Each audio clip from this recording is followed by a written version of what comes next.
Hello Jurassic fans, this is the third episode of making a realistic Jurassic period biome in Jurassic World Evolution 2. Just to recap, in the first episode I made a valley with some rivers running through it for the Megalosaurus, Compsognathus, and Huayangosaurus. And then in the second episode, I made this swamp for Dilophosaurus. And for this episode, I'm going to be making a giant lake in the center of this map here, and also the start of a little bit of a mountain range. If you've been keeping up with the other episodes in this series, you'll understand that for each of these episodes, I'm making one designated biome or habitat area for a series of dinosaur species that's going to be then connected to the rest of the map later on using rivers, mountains, trees, etc. For example, the way I connected the lake to this river here that then enters into the swamp biome area, but I also want to keep some natural barriers between areas so that species don't cross into each other's habitats and end up fighting with each other. So I am keeping a clear separator between biome areas, but I do want it to look more natural. At this point, I'm starting on the mountain range, which will be overlooking both the lake and valley area. I began by raising the terrain to a point that I thought would be good to start at, and then I smoothed out the terrain leading up to it to make it more natural and less of a steep slope.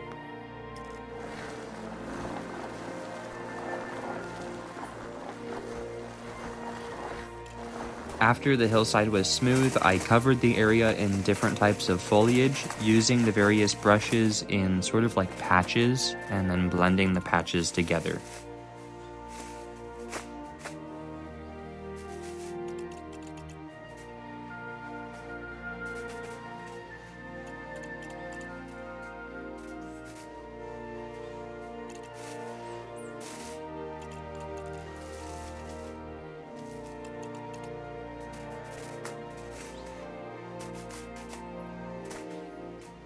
I was going to be adding a pterosaur species to this environment area, so I made sure to add plenty of fish feeders to this giant lake.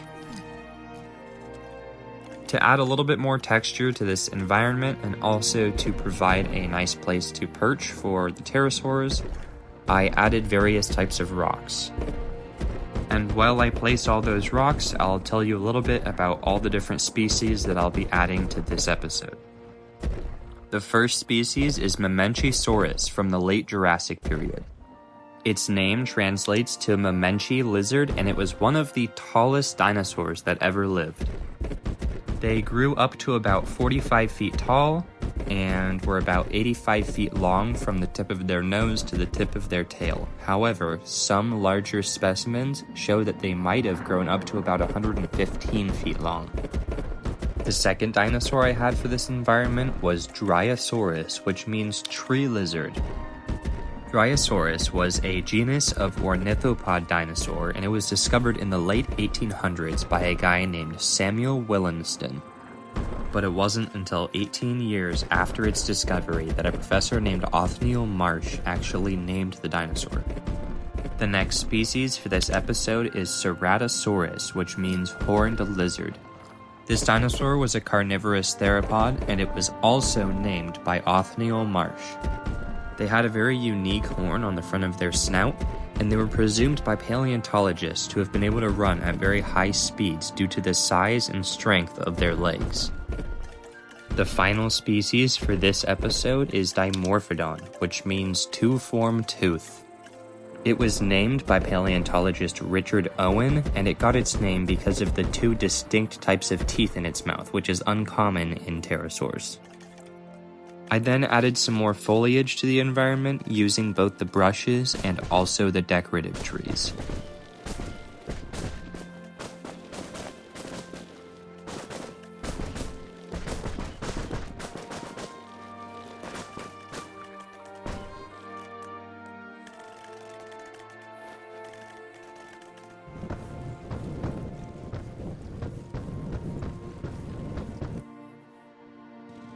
While I waited for all of the dinosaurs and the Dimorphodons to be transported to their specific parts of the environment, I finished up some detail work with the foliage brushes to fill in some open space, and then I also made sure to add plenty of food for the Mamenchisaurs and also the Dryosaurs.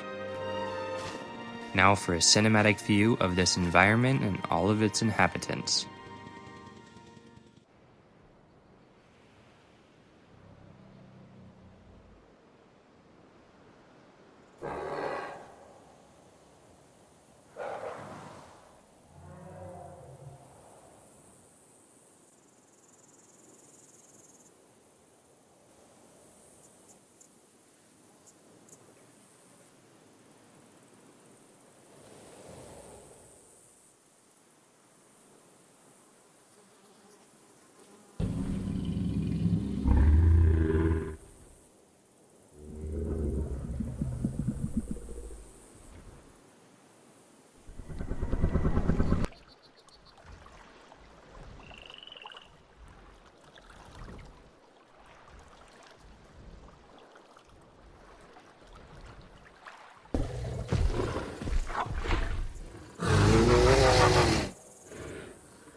That's everything for this episode. I hope you guys enjoyed. If you did, please consider either leaving a like or subscribing.